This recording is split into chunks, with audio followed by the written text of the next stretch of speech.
dua adanya saya nggak ada dibalas, memang nggak ada dibalas. Baru nggak lama ada dalam beberapa ketemu, saya bilang gitu ya, Bu kalau mau suruh ke kantor, ternyata ada kantornya langsung sih. Besoknya memang ada Fendi. Kurang lebih berapa? Kurang lebih baru sekarang saya SMS dia. Kalau memang betul ada diterima, tanggal berapa diterima kan begitu? Seharusnya kan secara administratif ada ekspedisi pengiriman surat.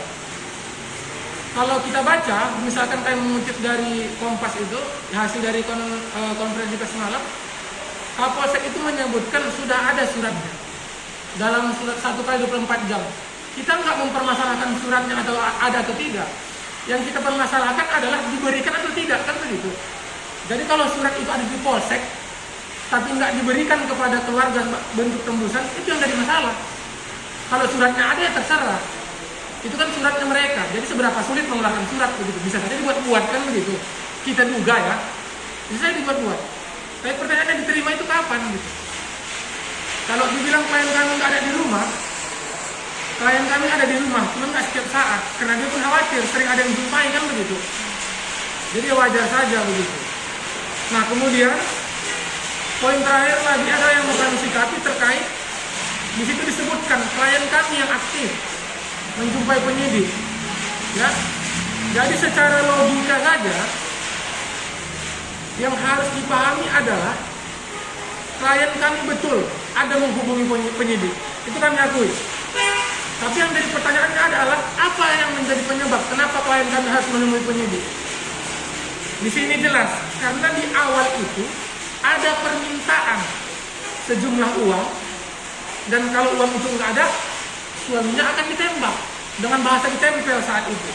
Jadi dalam kondisi yang seperti itu wajar klien kami mencari tahu, menghubungi, meminta bantuan ya supaya jangan ditembak kan begitu. Jadi wajar itu menurut kami kalau misalkan dijumpai gitu kan, bahkan dihubungi begitu. Kemudian terhadap aktif untuk meminta keringanan hukuman, ini kan jelas ya. Itu juga lahir karena ada permintaan sejumlah uang dari oknum yang kita sebutlah saat itu namanya KS lah ya.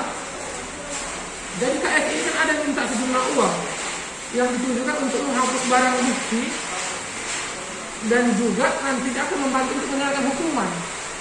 Jadi atas dasar itulah sebenarnya klien kami menghubungi ya, menghubungi mereka untuk meminta keringanan itu. Jadi kan wajar saja begitu.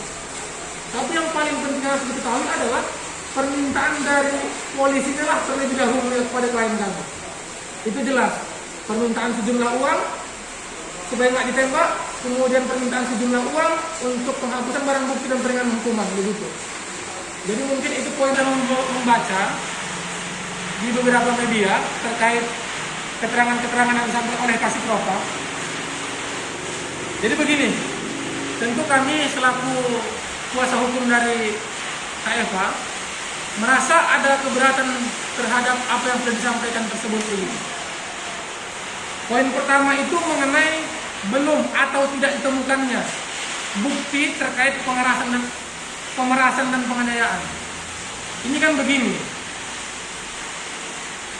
Propam Polres ini kan belum memeriksa secara keseluruhan. Artinya ada pelapor, ada terlapor, dan juga ada saksi-saksi.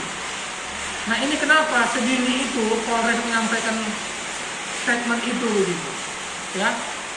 Jadi maksud kami seharusnya itu tidak secepat itu begitulah. Karena sorenya baru diperiksa, malam langsung kompres kan begitu. Langsung bilang tidak ada bukti. Ini menurut kami terlalu cepat juga begitu. Kemudian di situ juga ada disebutkan tidak ada dianiaya, kan begitu kan, bersih badannya begitu. Jadi memang dalam pengaduan klien kami ini, ya, ini kan disebutkan diduga dianiaya. Indikasinya jelas. Kita di sini disebutkan bagian pipi sebelah kanan itu bengkak, bagian kening sebelah kiri itu ada benjol, bagian pergelangan tangan ada luka, lecet, kedua lengan bagian bawah luka dan bengkak.